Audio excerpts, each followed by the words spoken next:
Wilujeng pepanggihan Bapak Ibu para sederek wonten pundi kemawon ing kalodhangan menika kula badhe maosaken cerita cekak kanthi ira-iraan Langgam Wengi kasrat dening Lintang Wistu Malindi kapethik saking kulawarti panyebar semangat nomor 3 sekawan 23 Agustus 2000 langkung. Monggo sugeng midhangetaken.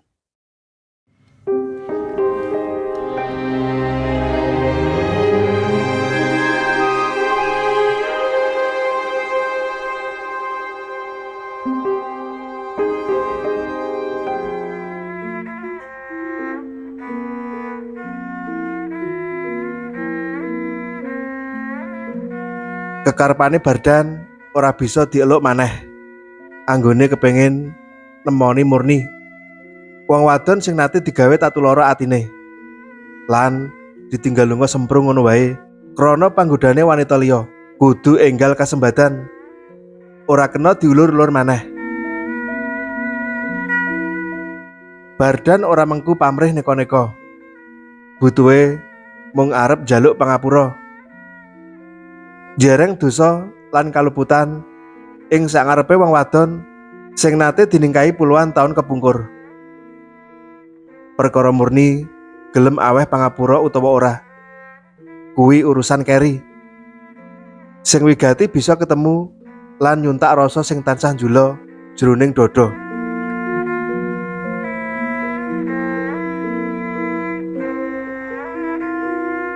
Setahun kepungkur sak temene Bardan wis nyoba arep mara menyang omahe Murni.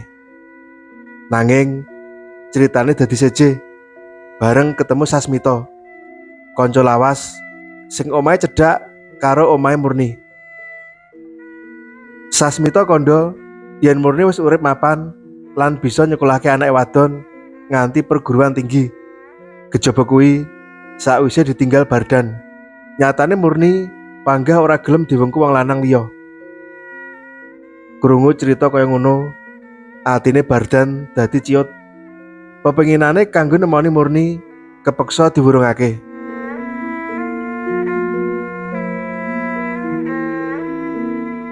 Merga kandele donga lan tekun anggone bebakulan, Murni bisa urip mapan, ora kekurangan ing samu barange. Tembunge Sasmita. Aku melu seneng krungu kahanane Murni sing kaya ngono. Bardan mesem. Sing gawe gumun wong akeh, senajan wis mbok tinggal sakwen-wen. Nyatane Murni ora keguh karo panggodane wong lanang. Senajan ana sing kepengin ngajak omah-omah. Nanging Murni puguh ora gelem nglakoni. Dheweke mung kepengin gedhekake lan minterake mawar. Bardan jomblak krungu tembunge Sasmita. Batine kandha. Jebul Murni duwe keteguhan sing kenceng. Apa kowe arep nemoni Murni lan anakmu? Sasmita takon alon. Tekaku ing kene pancen arep mujuti impenku. Aku kepengin ketemu Murni lan anakku. Aku bakal njaluk pangapura jereng dosa lan kaluputanku. Tembunge Bardan keprungu keder. Sasmita ora kemecap.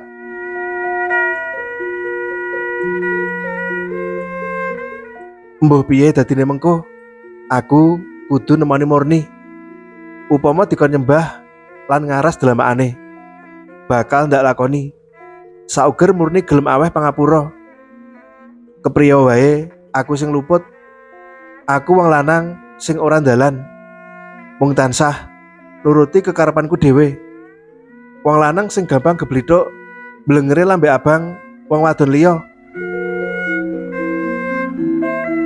Klingklong. Bardan kaget nalika dumadakan bel omahe muni. Pengangen ngenani Murni sing arep ditemoni lan nganti saiki durung bisa diwujudi. Saknalika ambyar, dheweke age-age menyat saka kursi lan jumangkah nyedhaki lawang ngarep. Ana apa ton? Pitakone Bardan sakwise buka lawang. Lan Tony wis ngadeg ana ngarepe. Badhe nyuwun pirsa, benjang kula bidal dhateng pundi? Kowe sesuk mangkat menyang Jogja. Nderekake Direktur Kencana Gemilang sing menyang Jombang karepen Agus wae. Inggih, menawi mekaten. Tony banjur pamitan. Sakpungkure Tony, lawang banjur ditutup lan dikunci maneh. Bardan bali lungguh ing kursine sekawit. Karo lungguh senden, pengangene jejigaran mrana mrene. Pepenginane nemoni Murni saya rasa, jejaki dadane. Kegawa anggone ngundha pengangen. Ngerti-ngerti jam tembok wis nuduhake angka 00.15. Merga mripat wis kepengin diremake. Bardan banjur menyat saka kursi lan enggal mlebu kamar. Mapan turu. Awit wancine pancen wis wengi. Bengi kuwi sakwise mencaki dalan sawetara suwene. Wekasane mobil sing disetiri Bardan mlebu pelataran omahe Sasmita. Sakwise mandeg, Bardan mudhun lan age-age mlaku nyedhaki pernahe Sasmita sing kebeneran lagi lungguhan ing teras. Jebul kowe to, Dan? Rak yo sehat lan apik-apik wae to? Tembunge Sasmita sakwise Bardan ana ngarepe. Entuk pandungamu, aku apik-apik wae, kaya sing mbok sipati saiki. Pangsulane Bardan karo ngepuk-epuk pundhake kanca wiwit isih cilik kuwi.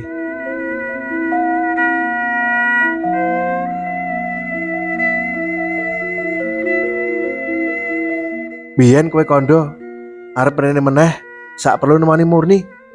Nanging Genio lagi saiki tekan kene. Ceritane dawa, Sas. Sasmita ngajak Bardan mlebu omah. Sakwise sing wadon ngladakake wedang panas 2 gelas. Lan banjur menyang mburi meneh. Sasmita kaya ora serontok kepengin takon akeh-akeh marang Bardan. Saiki kowe dadi wong sugih ya, Dan? Ucape Sasmita. Bardan guyu amba, nuli kandha. Sugih utawa ora kuwi gumantung sing ngarani. Tur meneh nyawang wong kuwi aja mung saka gebyare wae. Lah nyatane tumpakanmu mobil elok ngono. Sakwise ketemu kowe setahun kepungkur, sejatine aku kepengin cepet-cepet mrene meneh, kepengin nemoni Murni lan Mawar, anakku wadon. Nanging merga kudu ngurusi usaha rental mobil sing lagi ana masalah. Kekarepan mau ndak candhet luwih dhisik. Saiki entuk pandungamu, usahaku wis bisa mlaku jejeg maneh. Mulane lagi saiki aku bisa mrene meneh.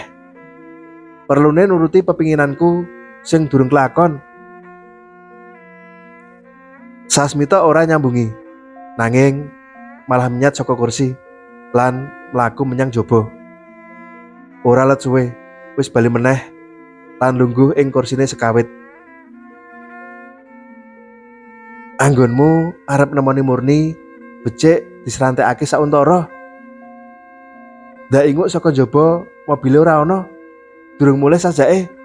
Awit sore mau Murni karo Mawar pancen lunga, kandhane. Bardan nyumet rokok, keluke dienggo dolanan. Dan yen ora kabotan, aku arep takon ngenani lelakonmu. Sakwise kowe lunga ninggalake Murni lan Mawar. Tembunge Sasmita ngati-ati.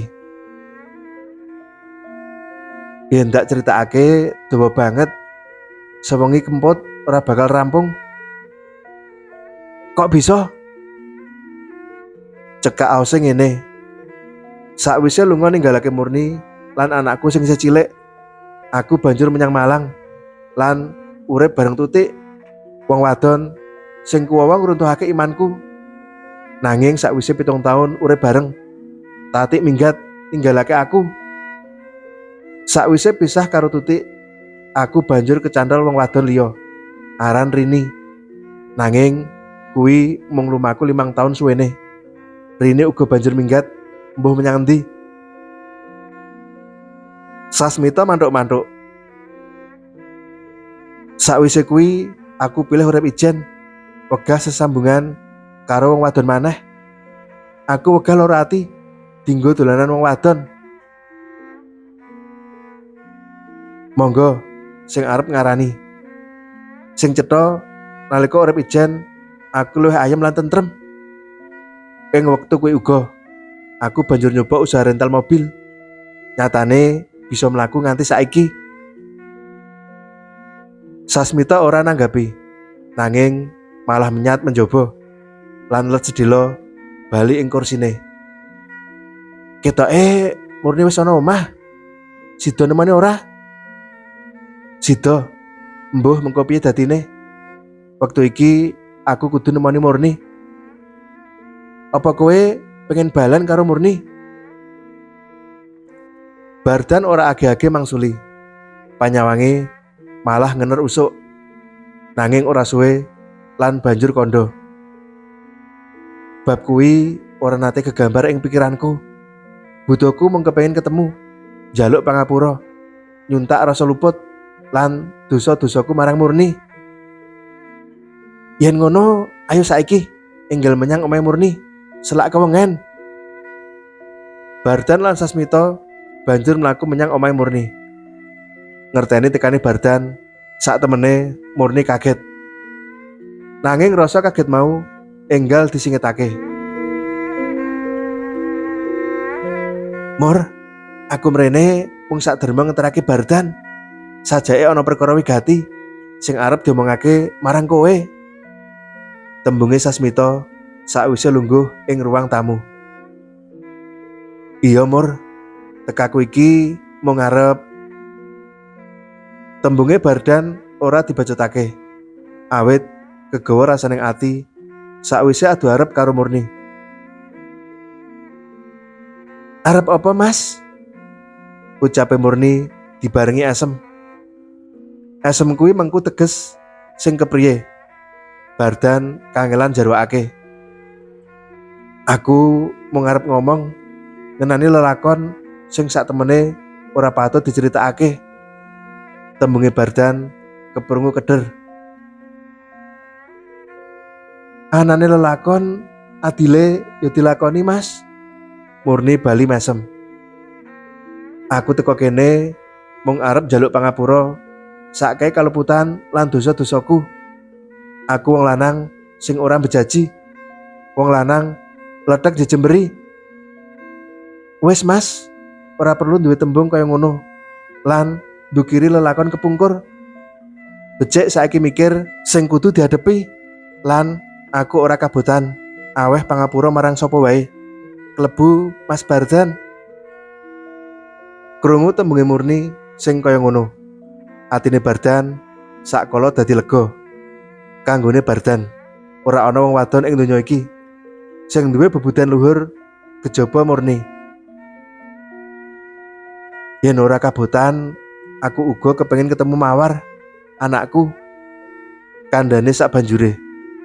Murni ora kumecap, nanging malah menyat saka kursi lan banjur jumangkah menyang mburi. Mawar, saiki enggal temenono bapakmu. Tembunge Murni marang anake wadon. Bapak sapa? Aku wegah nemoni. Wangsulane Mawar sinis.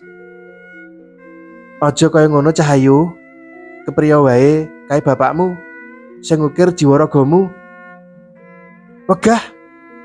Pokoke wegah. Mawar, kowe wis diwasa lan kudune bisa mikir sing mulur. Kepriya wae kae wong tuamu. Kowe ora perlu mikir ngenani lelakon kepungkur. Kuwi urusane wong tuwa lan karepen ibu wae sing ngrasakake. Ayo Cahayu, enggal ditemoni kono. Krungu tembung-tembunge Murni saknalika Mawar luluh hatine. Saguh nuruti dawuhe ibune. Mawar mlayu menyang ruang tamu. Bardan diruket keket Embuh wis pirang tahun lawase Mawar ora ketemu bapake kuwi. Mawar nangis sesenggukan. Bardan uga ora kuwawa ngempet wetuning eluh. Murni nyawang lelakon kuwi kanthi ati ternyuh. Sak temah ora kuwawa ngempet tangis. Semono uga Sasmita sing kawit mau nyekseni. Atine katut sumedhot. Wengi kuwi ing ruang tamu. Sing keprungu mung swara tangis. Tangis kabagyan. Dudu tangis kesedihan. Patemon antarané Bardan lan Murni sarta anake wadon. Ora wurung mujudake langgam wengi kang ngemu kaendahan sing wis pinesti saka langit. Matur nuwun.